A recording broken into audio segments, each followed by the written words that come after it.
need to call to order the April meeting of the Health and Education Committee. First order of business is approval of minutes. So moved. Second. Okay, all in favor? Yes. Aye. Good. We have a community care report. Everything's going well. Okay. Can't ask for more than that. Motion to approve the report. Well, Becky's got my report. You want to see it? I like the previous one. That You said you wanted. Oh, I'll second. Okay, so, yeah. Will made a motion, seconded by Brad, to approve the community care report. All in favor? Aye. Aye. Alrighty. Health Department, Ms. Garrett.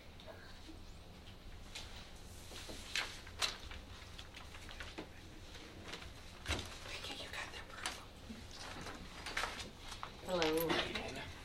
So the first part of what I have brought is my normal report for you guys for the month of March. And a couple of things that I wanted to point out is that our WIC numbers are still increasing in both Smyrna and in Murfreesboro. We see that the state has given us a shared position, registered dietitian, that we will get 3 days a week. She'll be stationed in Smyrna, and so she's going to help us be able to keep up with that. They've also given us an RN, registered nurse, a licensed practical nurse, office assistant, medical clerk, to help us get that, because we've shown that we're really growing, especially at that end, so we're going to put some more staff up there. So I'm in the process of trying to recruit and fill those positions. The RD position that we have will help us with things like nutrition, women's health, WIC, diabetes, those kinds of things. So that'll be a great addition. Also the amendment last month that I brought to us, that we added to the DGA, or the state reimbursed contract, we added those 3 peer breastfeeding counselors, and so we'll start to see those breastfeeding numbers go up. Those positions are posted, and we're trying to fill those right now. We've been doing so well on our primary prevention. You remember, those are the things like the Mayor's Walk and the tobacco initiatives and those kinds of things. The Commissioner of Health is coming tomorrow, and he's going to highlight some of our projects that we've been doing. So I'm excited about that. Yeah. What time? Is it a public event or? Yes, it is. Yeah, and you guys, I was going to it. That was on my list to invite y'all. Sorry. No, that's to see if any of you are available. It's at 1 o'clock and probably be like 30 minutes. Just going to visit, do a little presentation, and At the health department. at the health department in Murfreesboro. Murfreesboro. He's already been up to the Smyrna one, so now he's coming down here in past times. Also, my Board of Health, they meet usually once a year as well, and I will get you guys an invitation to that. I think it's the last Monday in May, but I don't have that date right off the top of my head, so I'll get that to you as well. And of course, you're not obligated or anything to come. I just like to invite you, and if you want to come and meet and greet with the board. Is it 12? Yeah, it's usually at lunch, because most of my board are doctors, dentists, pharmacists, so I try to do it over lunch break for them, so they don't have to mess with their patient schedule. There's a vet on there as well. So that was just a few updates that I wanted to share with you about the report. Are there any questions?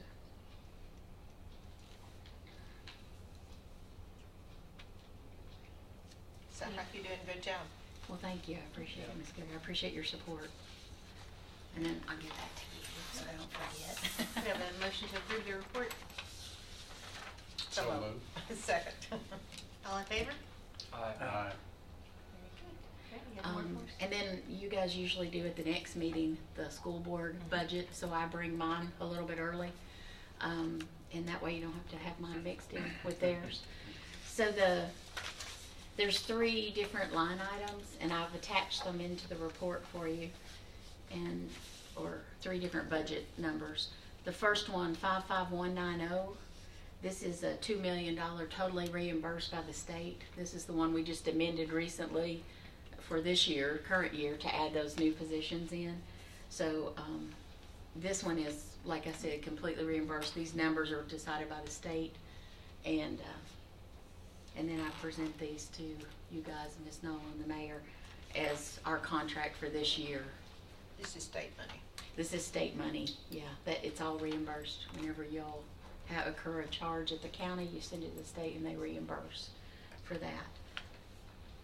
Our total operating budget, if you remember, is $5.2 million. So the state pays 2.2 all separate. That's not on this at all. And then they also reimburse this 2.1 here on this 55190. So just to clarify, it's always kind of confusing.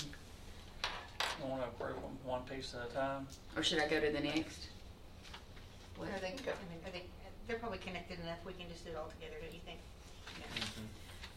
The second one is 55160, and that is our dental budget and dental health. This is a pure county reimbursed, so and we're not asking for any increases there, just our normal operating cost for that one. Any questions? We hadn't had the dentist very long, have we? Well, she's almost been there a year. I think August will be a year for her. Okay. So, yeah, and she seems to going to be one that will stay with us. You know, we've had trouble. They come right out of school, get a few years experience and move on, but she really likes what she's doing with us. So Where does her I'm salary excited. fall? It's on that reimbursable. The first one? Mm-hmm. Yeah. Any questions on there? When it says medical and dental services, what kind of Yes. services? It's supplies.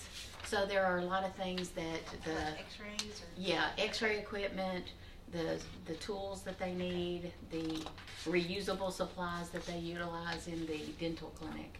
Just the word services instead of supplies kind of thing? Yeah. Okay. I'm not sure it's 320 because what is the 320 says dues and membership, but Yeah. 340 says. oh 340 okay. It says some services, yeah. Okay, Yeah. all right. And the next one? And the next one is again, this is purely funded by the county, and this has 7 full-time positions on it. We're not asking for any increases there with our budget. The one thing we are asking is to add a full-time position, administrative assistant position. And just a little history of why we're asking for that. In 2007-8, during budget cuts, for you guys that were here, we actually lost 2 county positions, so that was 9 positions. We lost 2. The state picked up one of them, and one of them was just lost in the cuts. And we were kind of told that to keep asking, and maybe when times were better, we could see if it. So for three years, I've been, you know, requesting that we refill that position, or refill a position that we had lost back then. And some of the things that I wanted to just point out about having an administrative assistant, some of the research I did that, you know, we've increased our population here that we're covering since 2007 to 8 by 38,000. We've increased several thousand patients seen every year. We've increased the size of our facilities and the operations that we're asked to do. We've increased our medical staff quite a bit to cover. If you remember, around 2007 and 8 was also when Bredesen did the cuts to TennCare, and they put in place what was called the safety net, and we started seeing a lot more primary care, and the state gave us positions, so we actually have a lot more medical positions than we did back then as well. With administrative assistant, I just feel like we could do more. Your higher priced specialty staff would be able to focus more on the things they need to focus on, and administrative duties, which can eat up quite a bit of time, could be handled by an administrative assistant. The HR department has told me for department heads in the county, nearly 60% of them have an administrative assistant that they get support from. And like I said, we're seeing 250 patients a day. We have the 2 sites, and we're nearly up to 85 staff, if you include our part-time staff. Just 2 more things. Also, just talking about efficiency and effectiveness, since I took over, we've dropped there's a figure that they measure our effectiveness and efficiency at the health department. It's called relative value unit. And it's a Medicare term, actually, is where that comes from. And every service you do is assigned a relative value number, or RVU. And they take our total cost and divide how many RVUs we're seeing or doing. And they tell you what your cost per RVU. So it's a measure that they use to see how efficient or effective we are. And we've brought that down $11 since I took over. So a huge, big, just in the last 2 years, we've come down $2. So just to show we are trying to be effective and efficient with the staff we have and the care that we give. And we were just recently recognized for being effective and efficient healthcare leaders by the Tennessee Performance Agency, as well as using Baldrige criteria. So I tell you all that just to ask for your consideration in support of that extra position that I'm asking for. What's the salary for that person? The salary is $27,800 to $29,850. That's the range, depending on how much experience he or she would have. Is that for, I noticed it said administrative assistant 2. Is Yes. that, what's one, what was the need for 2, I guess based on salary range or experience? Is Yes, that how it it's- was a $2,000 difference Okay, in the salary, okay, gotcha. and I just wasn't sure. a one didn't have near the experience Okay. with things like we would need Excel spreadsheets That's what I was and looking for. budget. So there's background on that position. Yes, I Job worked with. qualification that would help you guys if they've got Exactly. experience with things I like that. kind of wrote down the 26 things that she would kind of, or Gotcha. he would be able to help us with. Okay. Took it to HR and they said, yeah, this would fall into this category. Perfect. And that's why they Thank you. suggested that. Yeah, thank you. Are That's a they good gonna, question. is that going to be in just solely in Murfreesboro or in Smyrna? Or Well, how are she you will gonna be handle- responsible for both. For both of But them, most okay. of the leadership staff is she would help, and they're mostly stationed in Murfreesboro. But Murfreesboro, yeah. just like me, they're responsible for both sides. Okay. Got it. Thank you. Mm-hmm.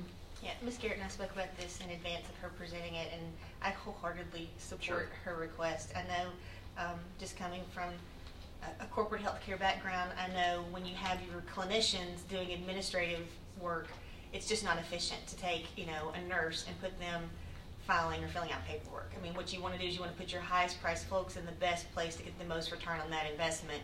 And so it sounds like you've certainly done without long enough. And we also talked about that peak number. At some point, you peak and then you begin to decline. And so we can only ask at this level the staff to continue to perform at a certain level before we begin to see a decline. So I hope you'll consider supporting that. Thank you. Any other questions about our proposed budget?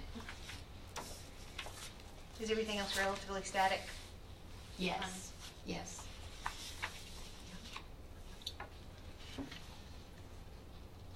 Any questions? Ready to vote? Need a motion? Make a motion that we approve the budget as presented. Do we need roll call on that? We need a second first. We need a second, okay. Second. Yeah, do a roll call. Just keep it in order. You need these two. Commissioner Cook, Yes. Commissioner Jordan, Yes. Commissioner Reed, Yes. Commissioner Turner, Yes. Commissioner Allen. Aye. Thank you, guys. I appreciate your support very much. I will warn you, I voted yes, but I don't know, when things shake out, that person could be on the bubble, so. I understand Yeah. completely. I know, but I appreciate it. I appreciate you considering it. Thank you. All right, Ms. Jolly, special projects?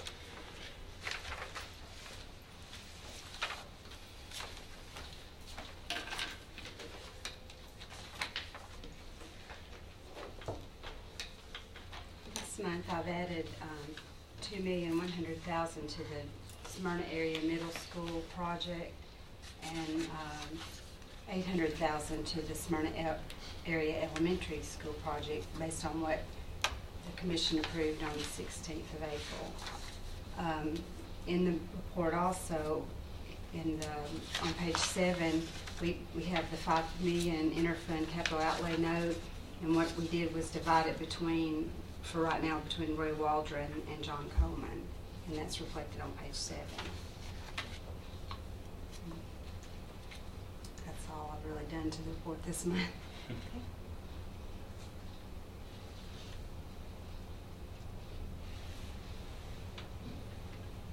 Any questions for Ms. Jolly?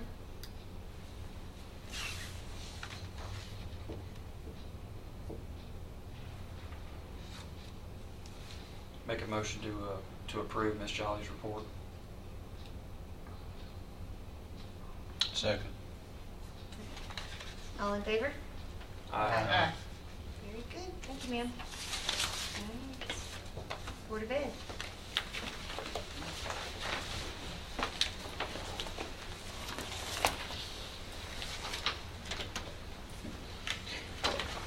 Did they find it?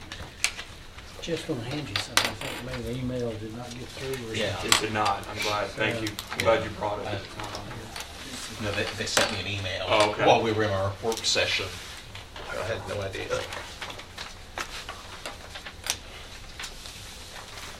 already printed everything off that you sent. You got 3 copies, Sounds like they all look alike. Yeah. Looking, Here you go. they cut down the amount of paper. You need one? I have an advanced copy of it. I think I tried to email it, but. We want to begin with our, well, it's the time of year, budget amendments for the end of the year, so we'll begin with those if we could. First one is certified staff budget amendments on the 14-15 budget. This amendment reallocates $106,516 in already budgeted staff and related $8,379 in benefits. No new positions are involved. Covers 2 vacation payouts and an additional 37 days for a retired vocational ed coordinator. Reallocates the vacant vocational clerk salary to the CTE specialist position, which began last year, and covers other changes in staff turnover. The motion that our board approved was to amend $106,560 in already budgeted staff and related $8,379 in benefits for a total of $114,895 in already budgeted certified staff and related benefits. These are line item cleanups, basically, is what we're doing tonight. You wanna- We'll just take them all at once. Okay. Number 2 is insurance. This amendment reallocates $465,223 in already budgeted medical insurance, life insurance, long-term disability insurance based on staff of the Board of Education now has in place after the 2015 re-enrollment. No new funds being used. The motion is to amend a total of $465,223 in already budgeted medical insurance, life insurance, and long-term disability insurance as presented.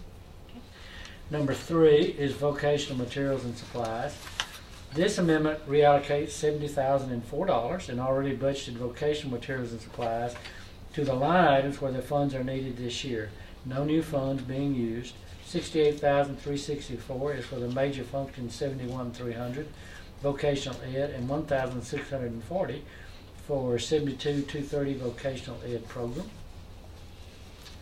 And the motion is to amend $70,004 for vocational materials and supplies to the line items where the funds are needed this year as presented. Okay, number 4. Number 4 will be a different one for you, so you may want to look at this one closely. The GPS budget amendment for technology.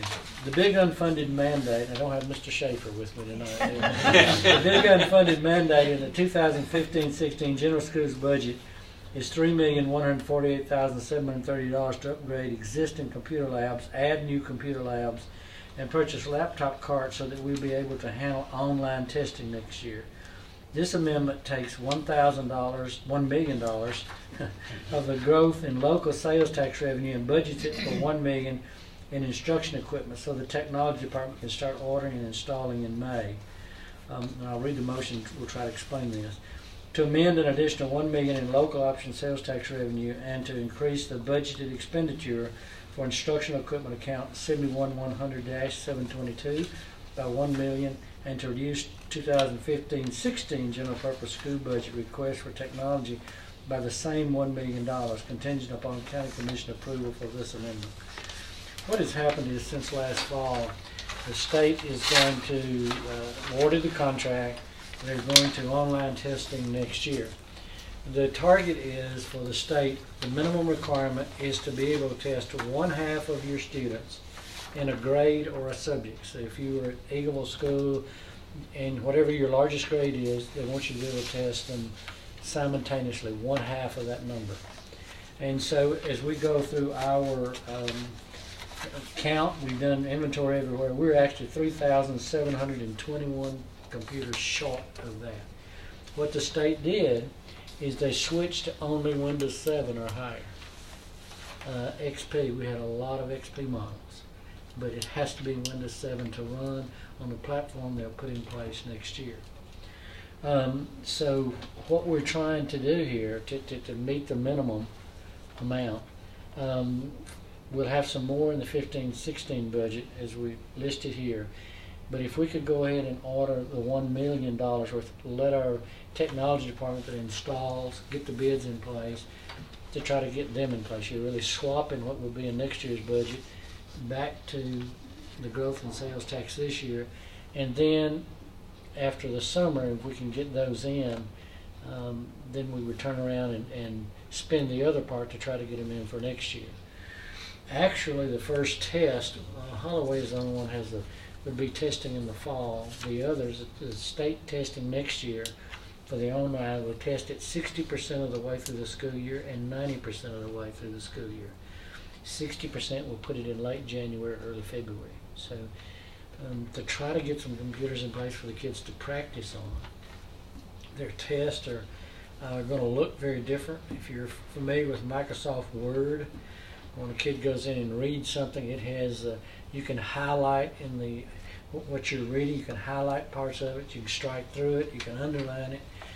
But you sure don't want the kids to see this for the first time when they're taking the test. One of the things that we did in Rutherford County, we were buying a lot of used computers. Just hadn't been the funds in recent years. And a lot of those are XP models. And so that's one of the problems that we ran into in doing that. So what we're trying to do in this case is to get the first installment, maybe over the summer, in place to do that. So that's what this is about, to try to meet the minimum standards of the testing. Now, let me go ahead and talk about, I can probably anticipate some of your questions. What if you don't? What the state is saying basically right now is they may do some paper and pencil testing. The world is going to switch to online testing. If you go to work for a major company in Rutherford County right now, good chance your training is going to be on computer, and the test you take to get the job there is going to be on computer too. It's the right thing to do for kids, because this is where they're going to live. So what they're saying to us, though, because of the cost of testing is so high across the country, they're saying virtually the cost of a paper pencil test is $6 higher than the online assessment. So that's why your state is moving to that. And that's what's driving it everywhere in the company. Especially when they're making us pay for the computer, so they don't pay for I see Mr. Schaefer's not here. I was going to say, but they're not showing any funding whatsoever. They gave, if you remember, they gave us 2 years ago, they gave us $2 million.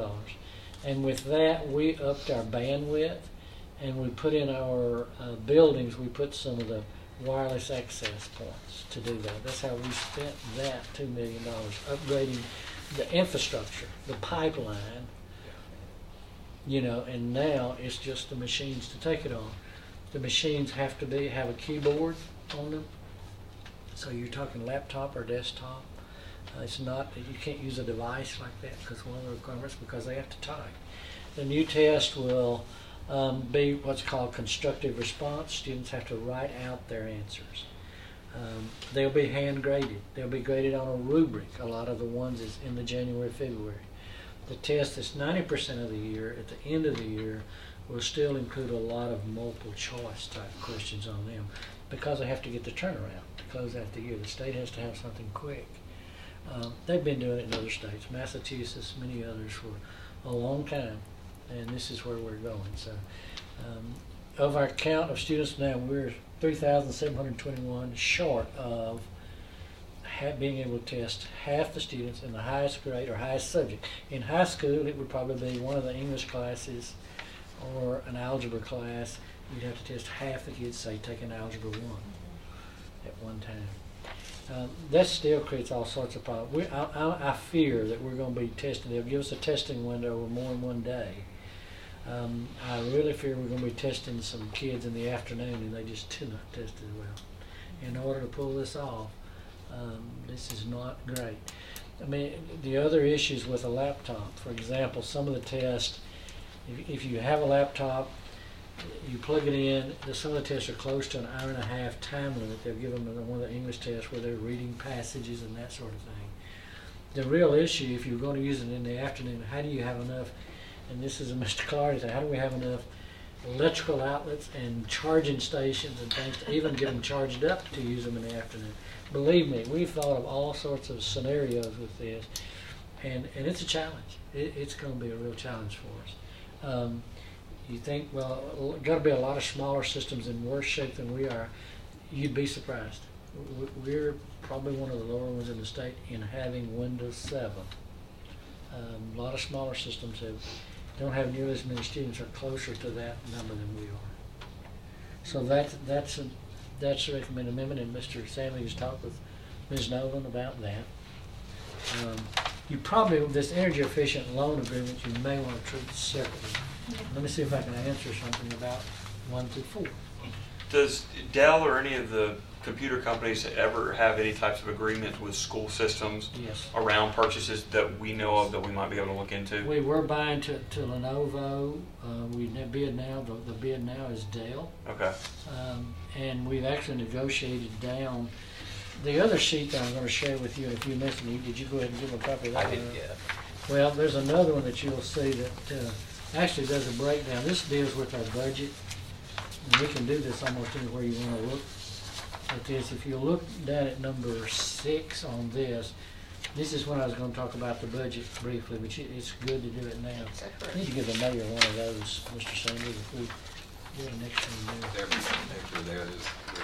Okay. Yeah. Who did you need one, Mr. Odom? Yes, I've got one. I'm not sure the mayor has one. What I've been telling you really is the number 6A there, basically, that 1/2. Again, $3,721 short. Our current bid, and Mr. Solomon's able to get this down, the desktop is $657. The laptops is $830. And here's another piece of information. It'll be rolling out this summer. Microsoft was virtually giving Windows 7 to HP, Dell, Lenovo, whoever, to install that operating system. Well, they don't have much competition anymore. It's gone.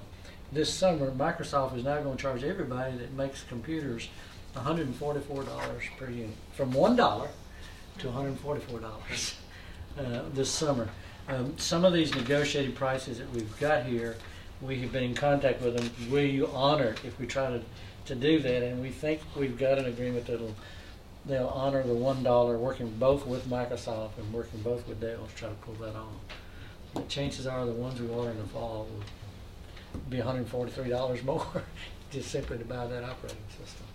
And didn't somebody tell me that at the early discussions on this, they were going to be able to test using XP, and then they changed their mind. Changed on on us last fall. So we were in good Last shape, fall. and We then were. all of a sudden, It of course, about I used to fuss about October. copy machines, but printers have taken the top spot on. I mean, computers have taken the top spot on. That's why Bill Gates is the richest man in the world. So this isn't going to work with that, and you got to buy 3,000 more, 3,700 computers. You know, I was in Eagle the other day. They were taking tests on smartphones.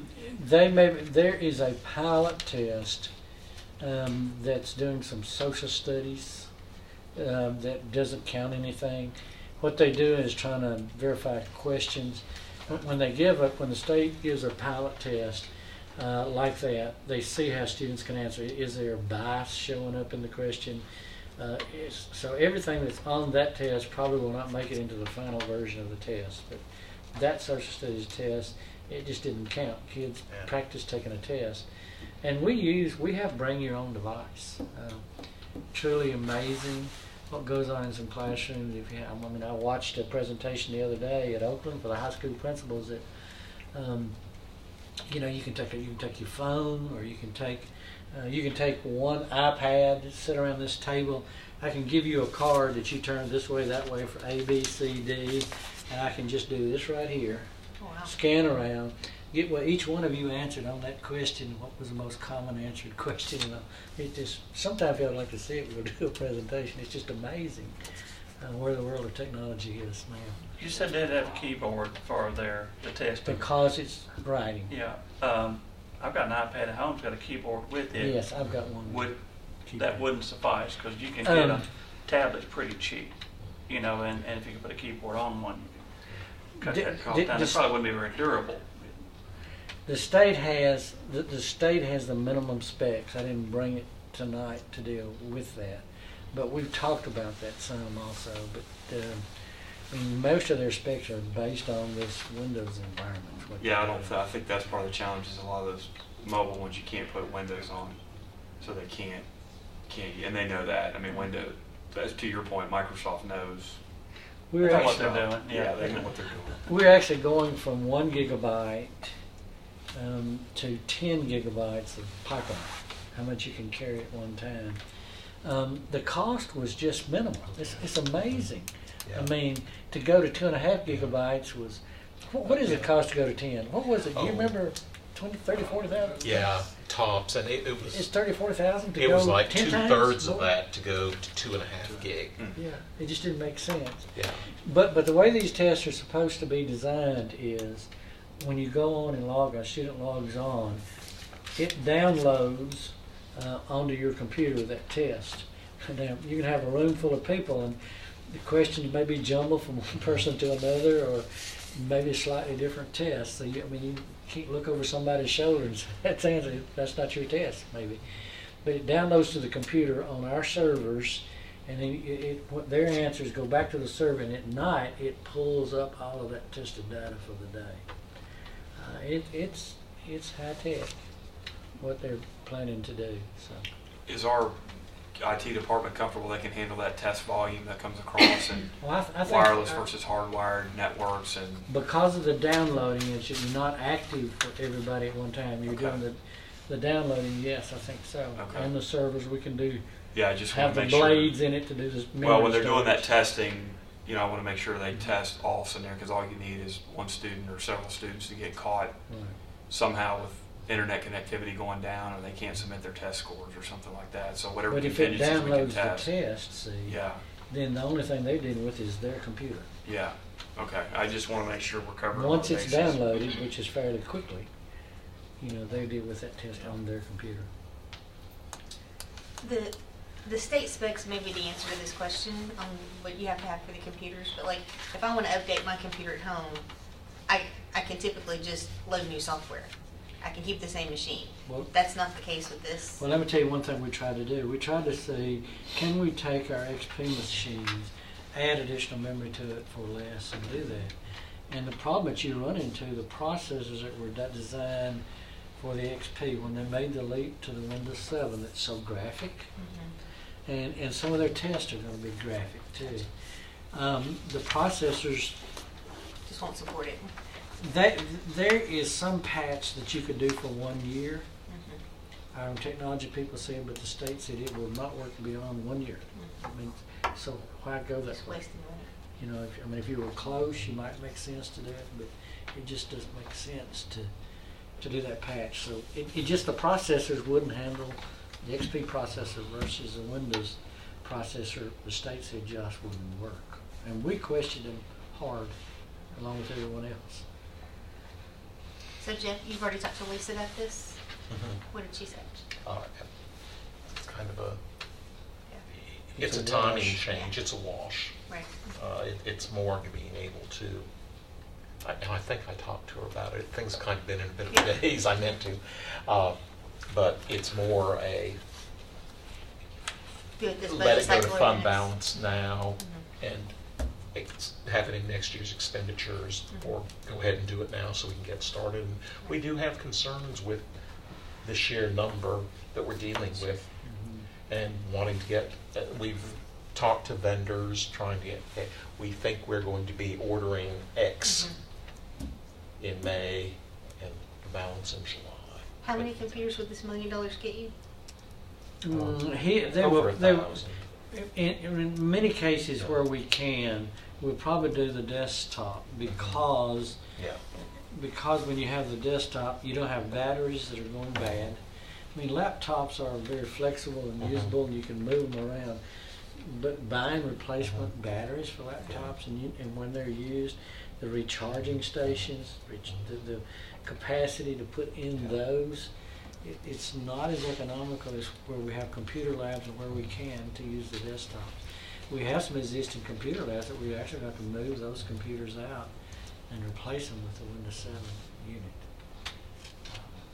And the Windows XP don't have hardly any salvage value, I don't guess. Probably. Of course, you're not going No. to find somebody to Yeah. take them off your hands. And we will reuse them They in can other be areas. used in other areas, Yeah. but you Yeah. can't use it for the testing. Yeah. We But gotta that's a have pretty at good number, though. 3,700 is an awful lot of Mhm. computers to It is. figure out where to use them.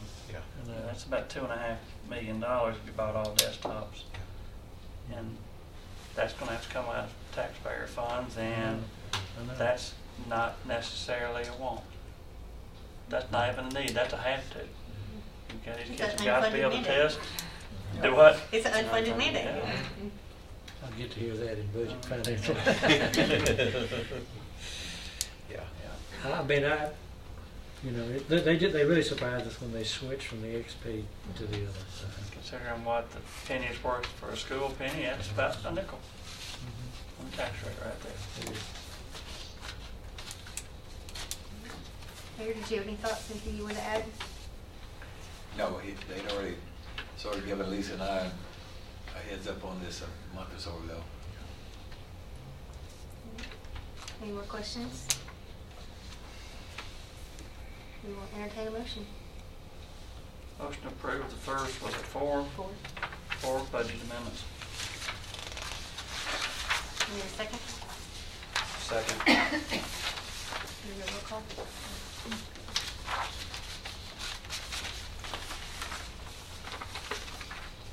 Commissioner Cook? Yes. Commissioner Jordan? Yes. Commissioner Reed? Yes. Commissioner Turner? Yes. Commissioner Allen? Aye.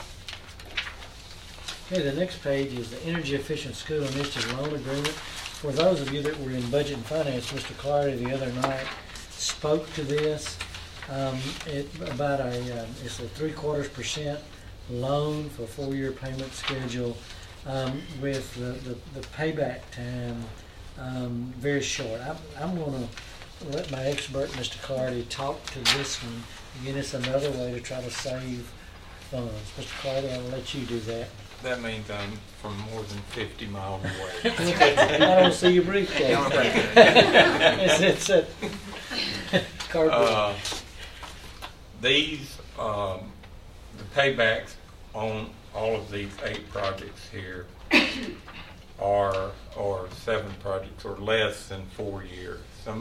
I think the highest one is 3.6, and we've got them as low as a year payback on the different components of these projects. And this money, the loan is at 3/4%, which is very cheap, very reasonable.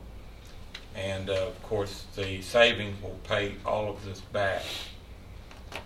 We will not have to start paying it back until we spend the last bit of the money, until the last project on this list is completed. So we'll start having returns as soon as we get the project completed, but we will not have to pay for those until all projects are completed. So over the last 7 or 8 years, we've made a lot of progress. As you recall, we've redone all the lights with low energy consuming lights. We've put sensors to shut the lights off as you enter or leave a room. We've redone the water saving devices. We've even back as far as 11 years ago, we started changing out windows in our schools to get energy efficiency windows. We're using geothermal. There's all kind of things we're doing in the new schools. We're looking at some of the components of the lighting that will pay back quickly, such as the parking lot. We're looking at going to LED lighting in the parking lot. So we're continuously trying to improve in this area. We have hired an energy manager through a grant that we got. Jeff Stacy is managing that. We're trying to get all of our digital control systems and automation controls in because that match some of the newer schools, so that he can control those units and things from his office. And I've got some charts. I don't know if I have them with me or not tonight, but where we've been controlling some of the schools for spring break, for example, we're running along here at our energy consumption, and then because we can cut things off and control them, we drop down to less than half for that week or whatever, and then we're back up when school opens. So we're constantly keeping an eye on that and managing it. We're also, part of this program is monitoring and measuring consumption. That's part of the requirements. We have to turn that in at the end, so we will be really tracking the cost of these things and how much money saving. So I can give you a report on that once we get that done. And we know we're saving money now. Had a report recently over the past year that we've saved about $250,000, and that's without any adjustment for weather days or the increase in the cost of electricity. So we're making progress, and we hope to continue to make progress, and this will push us a little bit farther down the road. There's a bullet point you made on here that I think is important. It's that it'll replace the loan for the light sensor, so it'll have very little impact. Yes. Talk about that for just a second. What is that? That loan will be paid off next spring. Oh, yeah. And because of the timing for when these payments will start back, we only put in 3 months of principal and interest. I might even be able to drop that to 2. When we give you the current copy of the budget, the dates on the pages are mixed. The last 5 or 6 pages reflect the revised principal and interest numbers. So don't panic if you get a set with 2 dates. I tried to save paper. All other pages are the same. We took one of our own in a maintenance to train him to be our energy manager, and he goes in there and turns it. It goes off at night, and we're turning things off. If you walk in our break room in the central office, if you're the first one in there in the morning, even the lights on the Coke machine are off. And they've got a sensor on the wall. If once you walk in, it'll turn them on. But we're doing everything we can to try to cut back. These load monitors and things, you have to have the controls to be able to do it from one site at the central office. You can hire outside firms for this, but the contracts for them are that they're going to put the devices in, then they're going to charge you for the load monitoring devices, and then you have to share the savings with them. In fact, most of the savings with them for a while. So if we can manage this and put it ourselves with some loans like this, it's great for the county. We're doing energy management rather than contracting it out. When I first came here, we had a contract with Honeywell. I didn't mean to say that. We were paying $36,000 a year at that point in 1998, 99. One of the examples of how that's helping us at the end of this, we'll be measuring and verifying, and also we're doing some of our own commissioning and recommissioning. Most of the districts are having to bring in ESCOs, or Energy Savings Company, to help them do the commissioning and recommissioning and those types of things. But we were able, through our energy manager, to get approval from the state, EESI, that he can do that himself. So we're saving $4,800 with school just by us doing it. So we're trying to figure out how, save money every time we make a move. Sure. We got about 7 million square feet under roof schools. That's a lot of area you're controlling. If we can pull this off and it works well, we'd be glad to work with other departments, although you're not gonna have that much space on the roof. But I mean, that type of information could be shared and done. If you can pay back your investment in 4 years, that's phenomenal. You know, With technology, with I mean, it's energy. just, and we've had great success with the other projects.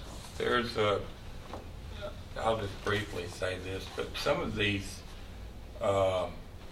things in here, we go in, for instance, in our walk-in cooler, we go in there and put a pack that it is actually the consistency of one of these packs you put in your freezer and take it out and put it in your cooler, and it's wired up, and when the door opens, the air doesn't rush in and just hit the thermostat and kick the the condensers and things on and start running electric bill up.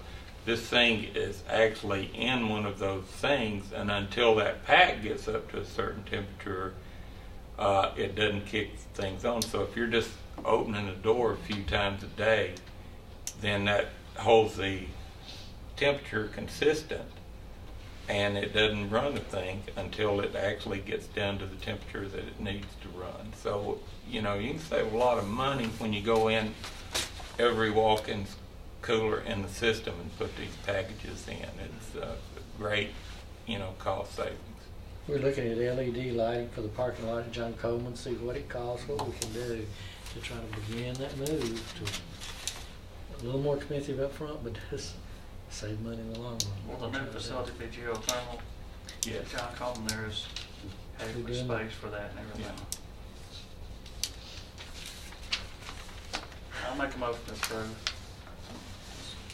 $678,384. We need a second? Second. You do roll call?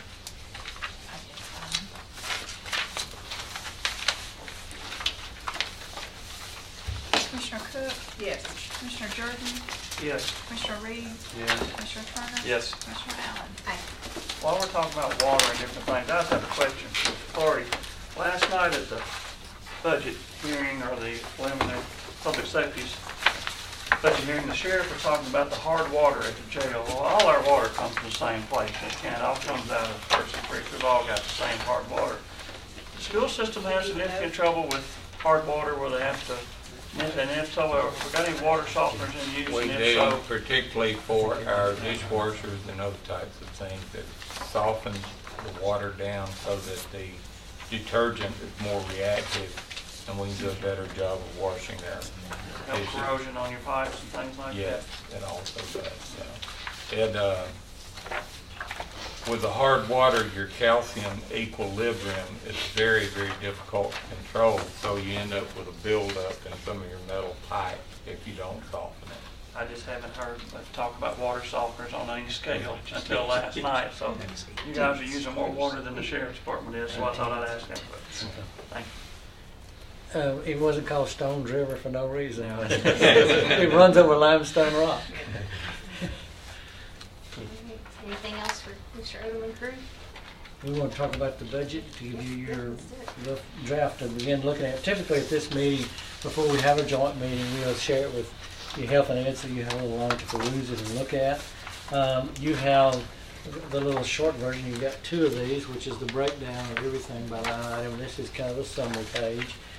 The blue is position counts, increases, that sort of information as you're beginning to look at this and the categories. We're not going to do line items tonight. This is not the night to do it. We'll give you, because you want some time to look at it.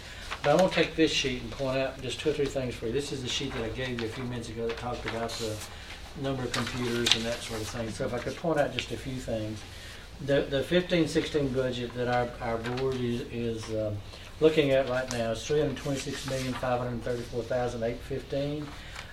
We projected about 2.5% student enrollment growth is what we're looking at, which means the budget, total budget, will be up 6.5%.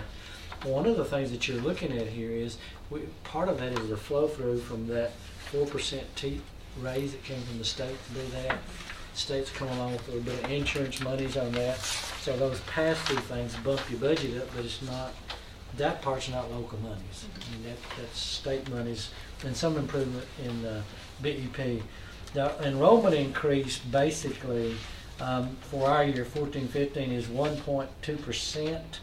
The 7th month membership, which ended the 10th of April, I believe, 41,446 students that we're showing. Elementary, that should be 0.8 instead of 0.08, 0.8%. A little bit of reduction. It's around the Murfreesboro area because it shows up. That's why I have the next line. The high school is up plus 2.7%. And kids just, you're not come in nice little groups in certain years that it comes through. So that's interesting. Some of the high growth schools for you though, again, where we're on Rocky Fork, where we're doing that building down there, like the Cedar Grove 4.5, Roy Walden 5.9, Rock Springs Middle 4.5. The two Stewart's Creek Elementary 6.2, Stewart's Creek Middle 6.8. The high school, basically because of the phase-in, the grandfathering from Smyrna, Laverne, and Blackman, their growth is over 20% this year, but that's reshuffling of students and not necessarily growth. Blackman Middle's up 5.4%, Whitworth Buchanan 13.2%, and Mr. Reed Eagle's up 3.8% this year, almost 4% growth in 1 year at Eagleville. So that kind of tells you that it's in pockets again, which is not unusual for Rutherford County, just wherever the developers are developing, you know, and that's what you respond to. The position increases for this growth of about 2.5%, and you can see that in the column on this sheet. If you look at position increase, there's 73.4. Some of those are actually having to come out of federal because of changes in federal, but we can do the breakdown on that for you. But anyway, it's 1.8% increase in the personnel piece. The biggest numbers, teaching positions, pupil-teacher ratios, that sort of thing. Right now, the budget contains an average 2.6% for teachers and classified staff. The governor's budget includes a 4% increase in the basic education plan formula, teacher funding component, classified funding. The initial estimate from the state that our system will receive an additional $4,200,000 in state funds for teacher salaries. The state funds are being used for the 2.6% raise. Can't use it anywhere else. It's going to teachers. That's what it is. The certified people. The local matching funds are being used to cover in any built-in step raises. This has been the way the state does their accounting uses fuzzy math. Okay. The way they do that is when they say they're going to increase 4%, they go through and take that average state salary, their minimum salary, which I don't know anybody that pays, and they take that and they add that 4% basically to theirs. And if you're paying more than that, you're not going to get 4. So when I asked Jeff, I says, Jeff, about what do we get out of this? Even though the governor goes on, they say you got a 4% more coming for teachers. About what are you going to get for teacher salaries? And it's about 2.6. That's about what it is. Time you spread it over the positions above the BEP, time you consider the other salary, local portion. Remember, most of your teacher's salary is not state. I mean, you got local with that. So that's about what it comes out for. That's what you see. And that is the initial estimate. Yeah, it's still working. Yeah. So that's, and as we talk to teachers, that's basically what we're saying. I don't want to mislead people and all in that, but the state doesn't send 4%. They just do not. The general purpose school budget is 81.7% for staff and benefits. We're people, buildings, and of course you others some technology and buses and lots of other things and maintenance and all the other things that go to that, but it's heavy into people. So anytime that you change that people component, it goes up very quickly. So some challenges for us as you look at this budget. The first one we talked about, that was the computers. And again, with $1 million, instead of that figure that you see in your budget, we'd reduce by $1 million. That was part of the thing when I was explaining to you. In B there, another challenge, provide the same equity raise and associated fixed costs for the certified, the classified, and the buses. Our board tries very, very hard, if you're going to give teachers 2.6, to give the custodian 2.6. or you give the people in the cafeteria 2.6, so that you're not treating people very differently. That almost always comes out of local. I mean, we get some BEP We get funds. some. We get some. But just to show you some things that just jump out at me, trying to give this 2.6% increases, our Social Security cost next year is estimated to go up $540,000, state retirement $858,000, and the Medicare $127,000. So just, I mean, those are costs that's fixed for us because you gave a 2.6% increase. That shows up again in your overall budget, so that mounts up. Right now, the insurance cost increase is $2.4 million. That's kind of what you'll see in this budget for our matching part of that. And again, if the student enrollment goes, if we increase by 2.5%, for us, that'll be about 1,036 new students. And of course, that's going to be teachers, buses, books, and everything that goes with that in supplying those. So just kind of an estimate for that. Before we get into capital projects, any other question, general type question? I know you hadn't had a chance to study it at all, so let you kind of see what we're talking about. I think it's interesting, and I hope people out there heard what you said. People watched on TV that 81.7% of the GPS school budget is salary, is people And benefits. and benefits. But it's people. You know, it's not technology, it's not school buses, it's not buildings, it's not anything. It's just people. Right. You know, and that's 82% of your budget right there alone. That's been consistent over the years, Yeah. somewhere to 80 to 82. And I would say a good percent of your county budget is probably very similar to that too, in a lot of your departments. Any other questions or comments about that? And you can see it's broken down if you want to really see the breakdown line item. And we'll spend much more time going over this when we do the joint meeting. You know, our board's been over it, what, 3 times already? Yes. Already looked at. Is this still a work in progress? It is. We're still trying to get numbers from the state that's really firm. Let me give you some more. Let me do another fuzzy math for you, okay? While I'm on fuzzy math tonight. You know, the governor, they say we're going to pay 1 more month of insurance for your certified people, teachers. And I serve on the state BEP committee, and I reckon the #1 recommendation for the state was, because school systems all over the state were saying that, hey, you got teachers, they may work 10, but you got to pay insurance for 12. So we asked the state to help in that share. Yes, we'll do that this year. We didn't think we'd get it. The two months were estimated at over $60 million across the state of Tennessee, and about 31 or so for 1 month increase. So I was a math teacher. I go to Jeff and I say, there's 12 months in a year. That means every month is worth 8.5%, right, Jeff? Right? 8.5 times 12. I said, so the money we're going to get from the state to help with insurance is 8.5%. Tell me what you told me. It's under 4. Thank you, school teachers. Well, I mean, and the way they do this again, I actually received an email today, and if they hadn't gone up by a month, we would have gotten less money for health insurance than we got last year, because they created a new line. A new lower benefit insurance plan in the teachers' state we have, insurance. like HRA and the lowest line. So the state takes those low lines and they add a month of that low line. You don't have, teachers don't choose that. So again, what you hear on the news is not what we see. We get in state BEP funds somewhere around a third, maybe 35-36% of the funding compared to our actual insurance cost. I have not been able to match the $4.2 million in item 4B yet. But that is what we were given. We were told that I can't back into that number yet. Well, you can back into it if you had the local requirement. Right.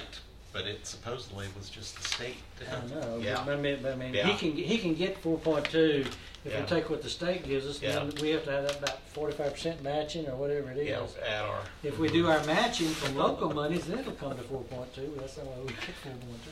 Yeah. Is they add the local match. Yeah. Just showing us giving ourselves our own money, so. Yeah. But anyway, it's a good night time. Get in your easy chair, read, and just look at the line items in the middle. So just from broad strokes here, the computers that won't work with XP is approximately $2.5 million. The increase in. It was social- actually 3.5. 3.5. But you tonight, you'll Yeah. take that million Yeah. off. So you can Well, I subtract just $1 million. multiplied 3,700 and however many times 670, whatever that price was per computer for a desktop.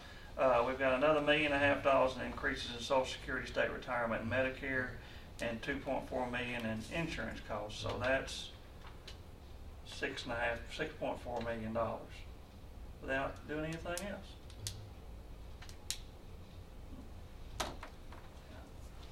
Just want to point that out. You know? Yeah, we've been there, all right. Point out to Said the the employees, same the conversation. employees to understand it. I mean, we get the blame for doing a lot of this, but when you get down to it and explain it to the employees, do they understand it? Your most important asset is your people. And I say that for the education department, but I would say that for the, and I think the mayor would probably echo me and the other departments in there. It's the people we hire and the people that work for us that make it work and make Rutherford County the place people want to move to and live. Your most important asset is your people. You need to try to take care of your people. I think the people that don't understand this is our state legislative delegation. You gotta get When they're talking about this budget, they just don't get it. They think they've really done something by Yes. adding that 11th month. Yes. It's just, Well, that's, I had one of our legislators tell me last year that the drop in the allocation of growth funds wouldn't hurt anyone. It hurts his home county. Just no. You know, tying that's, it to. that's good though, switching meetings here in a way, but that's good information to bring up when we have our delegation here for steering and Yeah. legislative Yes. joint meeting. Yeah. You know, to hammer them on, you know, exactly that. It's not all ice cream and rainbows. It's real numbers we have to deal with. You know, it's great to sell it in Nashville, but when you come back to Smyrna, or wherever, speaking for me, you know, that's a big challenge. So we need to remember that. You know, I was this week surprised, Wilson County advertised an assistant superintendent for curriculum instruction, which is what I did before I moved to now. That salary is $120,000. I was talking to a high school principal at Williamson County, $114,000. Ours, we're nowhere near those things. We're actually beginning to lose people in Rutherford County. I just tell you all that. We are. It's kind of a little bit that you get what you pay for, and so, you know, with our high growth and what we're trying to do, it's beginning to tell. You know. But the seventh, item 7, there's capital projects that will come forward too, which is part of it. Again, 6.8 million under roof with another 240,000 in auxiliary buildings when they go out and build the practice, the football practice fields, the ticket booths, and all those things. That a lot of these are done by booster clubs. It doesn't cost us anything to do that, but guess who winds up putting roofs and repairs and maintenance to go out and work on? So you got another 250,000 square feet in that. So you're a little over 7 million square feet under roof. Mr. Sammy, why don't you kind of go through I this? attached that and the cafeteria budget to the back of your packet. The first page of that capital projects budget shows a proposed expenditure of $3.9 million.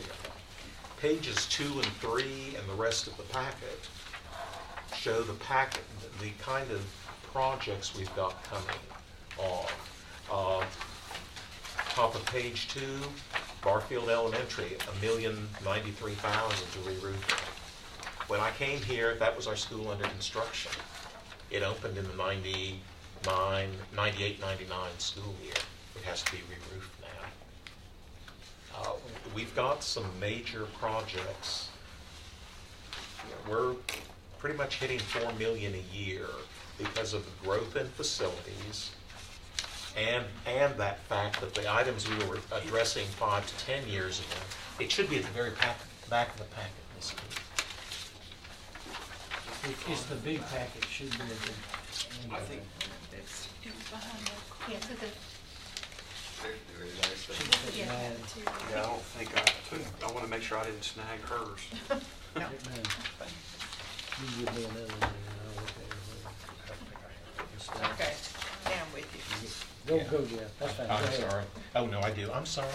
I He's thought holding I'd back. attached all of them. But our these annual lists of projects, we're hitting 3.9, $4.4 million a year. We have a lot of facilities.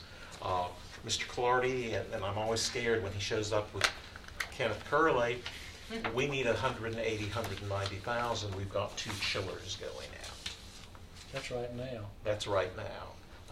We have, just with our size, number of buildings, as the buildings that have been built in the last 10, 15 years age, we're going to Where have are they? major. What school? To the Blackman schools, and see, each one of those chillers has 2 of those huge compressors on them. And one of them is going out, so that leaves you with one. You can run on the other one for a while, but that takes all the strain of 2. So you can break it down pretty easily. If you don't replace the other one in a timely manner, then you end up with no cooling. Yeah. But just if you would keep that in mind, the 5 cents that we started with when we got BEP 2.0, and because of the reappraisals is down to like 4.3, 4.4 cents, that amount just is not generating enough to cover the projects we've got. When I first came here, our big push was we were using leftover building program money, and in some instances we're borrowing additional money for these projects. The decision was made and we totally supported, let's move to current revenue rather than using borrowed money. We're taking 20 years to pay for a roof that wouldn't last 20 Right, years. yeah, and we did some of it Time through we shorter got it- term Time we got it loans paid and off, all, it but was, yeah. needed to be replaced again. So, we're reaching a point where we're going to have to decide, do we want to do it out of current revenue or Up that revenue from 5 cents to yeah, 7 or look at doing some kind of borrowed money again, moving back that direction, A or B, because we don't want the backlog we faced. Ms. Cook remembers we had a lot of backlog Well, projects. we've become a major school system. Yes, sir, we I have. don't know how many schools we've built in the last 13 years Yeah. I've been here, but it's Mhm. 12 or more, you know, and stuff, and that's a pretty good sized school system in itself. Yes. you know, Well, we were And they've all got to be kept up. We were just under 24,000 when I came here, 41.4. And I still think of Rockvale, Lascassas, and all these Kittrell's new schools, but they're Yes. 20 years old. Yeah. You know, when you go back from now, go back 25 years, it's like going back, quote unquote, the dark ages. The old, Oh, yeah. the old schools of the 1900s, you might say. Yeah. And, Darker than that. You've had so many things that have changed, the pupil-teacher ratio, I mean, oh, yeah. 25 years ago, 35 and 40 kids in a classroom, and now K through 3 is 1 to 20 state mandated ratio. That's better, but that's dollars, of course. and- We didn't have computers. Yeah, right. We didn't have, Didn't have air conditioning in school. did Yes. they? yeah. You A know, lot we- of schools didn't have air. We've done an excellent job of taking care of what we've got, and we want to continue that. When the evaluators and the accreditation folk were here, for Stewart's Creek, for instance. They walked into those 3 schools out there, and they couldn't imagine how they all looked like it was brand new and just were built last year, and all built at the same time. When in fact, 2 of them were built 5 years or 6 years before the other one. And so just straight across the board, we've got a group of people, our custodians even, the school administration that, we can be proud of, and we can put them up against any one system in the state of Tennessee particularly. And schools like McFadden, schools like Central Magnet, those older schools are in decent shape. I mean, they're clean. They've had money put into them over the last 10 years. Every school in the system has had some money to spend on it and got back. And of course, sometimes we get complaints in my office about, well, you're spending all the money over here. And so I just look back through the records and make a list of everything we've done. And every school in the system has had attention and had money spent on it. And of course, there's always a need. And we started projecting this out for 5 years. And when you get out to that 5th year, you got to remember that every school in the system's got 5 more years of age on it. And it's going to be a continuing process. And as things get older and older, the cost is going up with inflation and everything else. But you've got to maintain them if you want to keep them in good shape. Let me share your pride thing with you from Rutherford County Schools. Yesterday, my Career and Technical Education Director and I were scheduled to go to the Chamber of Commerce. We did. The state had brought in 2 ladies from Harvard that were here that are looking at career and technical education pathways, how you can link it and do it. And the state told them, why don't you go up to Rutherford County and talk to them, because they're already doing a lot of the things we want us to do. The other side of the situation, a few weeks ago, back in March, and this made the news a little bit, Nelson Mandela's oldest granddaughter came to Rutherford County, went to Stewart's Creek, visited. She says in South Africa, she said that would be a private school, but says the one thing we can't do, we can teach that we're doing the education part, we're not being able to connect the kids with a job. In other words, their education is separate from. She has rescheduled, and she's bringing out the Commissioner of Education from South Africa and another delegation, and they're going to come back to Stewart's Creek again. They're trying to figure out how to make the connections we have between career and technical education and the academic piece. So we're doing a lot of things that a lot of people are looking at well, and y'all are to be commended for a part of this. That's impressive. That's exciting. That's pretty neat. Thank you for sharing that. That's very encouraging. Well, and thank you for being so thorough and so prepared. It helps us a lot, and it helps us, trust the numbers when you can back them up. They're scary numbers. They are scary, but it's they're not vague. We know exactly what you're spending the money on. I tell this story all the time, and I probably told you earlier this, but I found a newspaper clipping from 1983 or 84, and the front page of the paper in that year, the school budget was projected to go from 22 to 23 or 23 to 24 $million. And there was a school board member there that was saying they wasn't going to vote for that much money, and that was too much, and that was 30 years ago. But we went over 200, not that many years ago, since I've been here, and now we're at 326. So it's just unbelievable. Anything else for these folks? Thank you. Okay, do we have any new business? Okay, we are adjourned. Yep.